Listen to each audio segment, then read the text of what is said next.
अस्सलामु अलैकुम वरहमतुल्लाहि वबरकातुहू। मैं हूं सैयद अब्दुल वहाब शिराजी।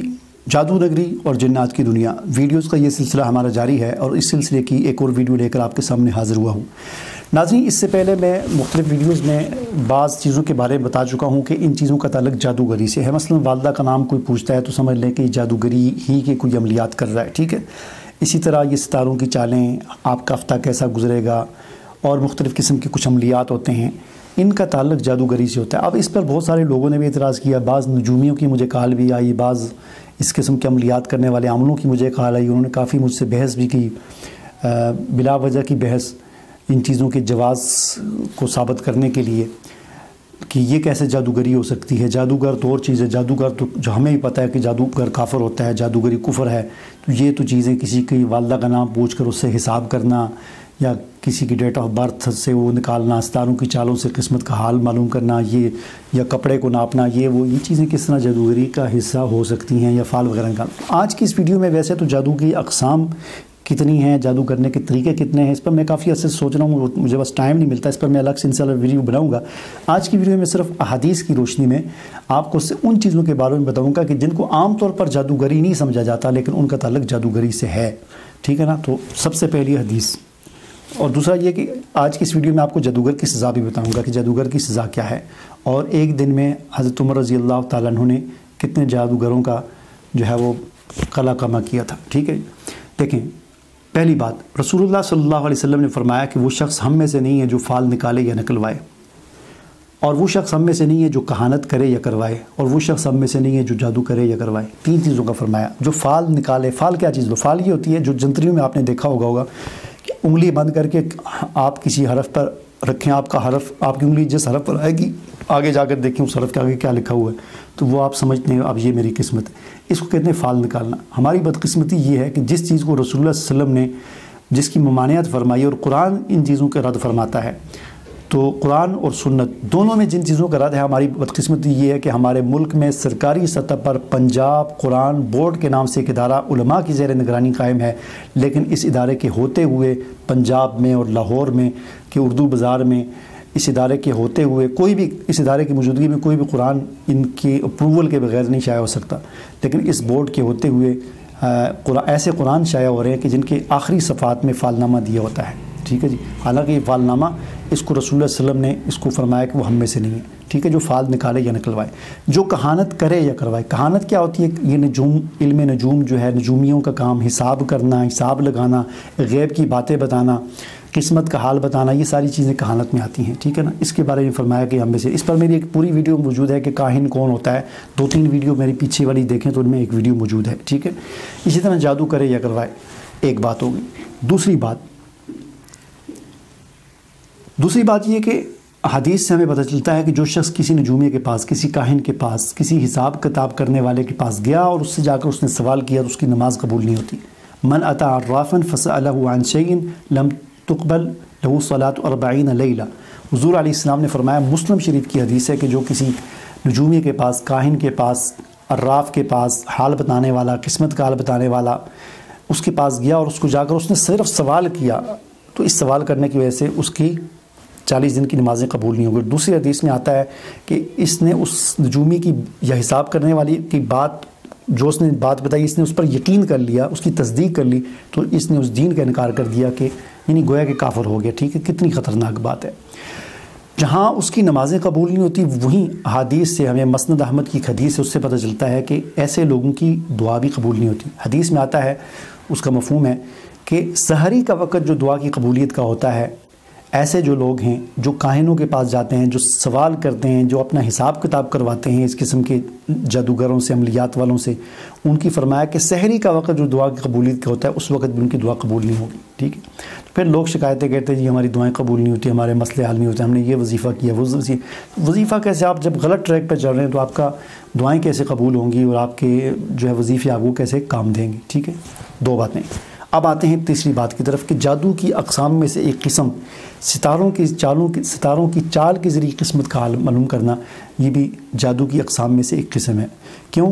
इसलिए कि रसूलुल्लाह सल्लल्लाहु अलैहि वसल्लम ने फरमाया, जिसने इल्म नजूम में से कुछ सीखा, ये नहीं फरमाया कि सारा इल्म नजूम सीखा तो वो जादूगर है, फरमाया कि जिसने इल्म नजूम में से कुछ सीखा تو اس نے جادو ہی کا ایک شعبہ اختیار کیا۔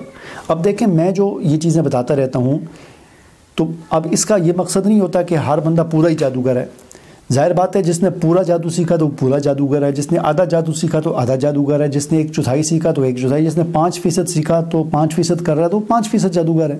اب یہ جو چیزیں بتائی جاتی ہیں کہ والدہ کا نام پوچھنا، یہ جادوگری کی ہی کہ ایک شعبے کا اس کے ساتھ تعلق ہے۔ اب اس کا مطلب یہ نہیں ہوتا کہ وہ اس کو ہم پورا جادوگر کہیں گے جو نام پوچھتا ہے یا اس قسم کے، بلکہ ہم یوں کہیں گے کہ وہ جادوگری والا عمل کر رہا ہے، یہ جو عمل کر رہا ہے جادوگری والا ہے، تو گویا کہ اتنا وہ جادوگر ہے اور اتنا جادوگری والا وہ عمل کر رہا ہے۔ کیونکہ یہاں اس حدیث میں دیکھیں آپ علیہ السلام نے فرمایا کہ جس نے علم نجوم میں سے کچھ سیکھا اس نے جادو ہی کا ایک شعبہ اختیار کیا۔ ابو داؤد شریف کی یہ حدیث ہے، ٹھیک ہے جی۔ جس نے پورا علم نجوم سیکھا تو ظاہر ہے وہ، جس نے کچھ سیکھا تو اس اعتبار سے ٹھیک ہے۔ تو اس سے ہمیں پتہ چلا کہ علم نجوم جو ہے یہ بھی جادوگری ہی کا ایک شعبہ ہے، ٹھیک ہے۔ نمبر 4، ایسے عملیات کہ جن کے ذریعے کسی کو اپنی مرضی کا پابند بنایا جائے یہ بھی جادوگری ہی میں شمار کیے جاتے ہیں۔ ایسے عملیات، ایسا عمل کہ جس میں کسی دوسرے کو اپنی مرضی کا تابع بنانا یہ جادوگری ہی کا ایک شعبہ ہے۔ جیسے کہ مجھے بھی کالیں آتی رہتی ہیں جی، زیادہ تر عورتوں کی آتی ہیں، خاوند کو دوسری شادی سے روکنا ہے، وہ شادی کر رہا ہے، ہمیں کوئی تعویذ دے دیں، کوئی عمل بتا دیں، کوئی شادی نہ کرے، یا جی خاوند بات نہیں مانتا اس کو تابع کرنا ہے، خاوند آتا ہے بیوی نہیں بات مان رہی، یہ ہو گیا وہ ہو گیا، یا اور بھی ایک دوسرے بہن بھائی رشتہ دار اس طرح کے عملیات ایک دوسرے پر کرواتے رہتے ہیں۔ اب دیکھیں حضرت عائشہ صدیقہ رضی اللہ تعالیٰ عنہ کے پاس ایک عورت آئی اور آ کر کہنے لگی حضرت عائشہ صدیقہ رضی اللہ تعالیٰ عنہ سے کہ میرا خاوند دوسری شادی کرنا چاہ رہا تھا تو میں نے ایک عمل کے ذریعے اس کو دوسری شادی سے باز رکھا ہوا ہے۔ جب اس نے یہ بات کہی تو حضرت عائشہ صدیقہ رضی اللہ تعالیٰ عنہ نے ناراضگی کا اظہار کرتے ہوئے فرمایا کہ یہ جادوگرنی ہے، اسے ہٹا دو میرے پاس سے، نکال دو، اسے دور کرو میرے پاس سے۔ تو حضرت عائشہ صدیقہ رضی اللہ تعالیٰ عنہ ام المومنین حضور علیہ السلام کی پیاری زوجہ مطہرہ، ہماری ماں، اور جن کو جو صحابہ اکرام میں سے سب سے بڑی فقیہ اور سمجھدار اور بڑی عالمہ تھیں، ان کا یہ فتویٰ یہ ہے کہ یہ جس نے اپنے خاوند کو کسی عمل کے ذریعے دوسری شادی سے روکا ہوا ہے، فرمایا یہ جادوگرنی ہے اور اس کو میرے سے دور کرو، میں اس سے ملنا نہیں چاہتی، ہٹا دیا اس کو اپنے پاس سے۔ تو اب اس اعتبار سے دیکھیں تو پھر یہ ساری عورتیں جادوگرنیاں ہیں جو عملوں کے پیچھے بھاگتی ہیں، ان سے تویز لیتی ہیں اپنے خاوندوں کو دوسری شادی سے روکنے کے لیے یا ویسے ان کو تابع کرنے کے لیے، فرما بردار بنانے کے لیے۔ تو کتنی خطرناک بات ہے، اگر آپ کو اسی حالت میں توبہ کیے بغیر موت آ جائے تو پھر آپ کیا سوچیں گے، کیا آپ کا انجام ہوگا؟ سیدھا جہنم میں جائیں گے، کیا فائدہ ہے اس قسم کی کام کرنے کا؟ ٹھیک ہے جی، 4 باتیں ہوں گی۔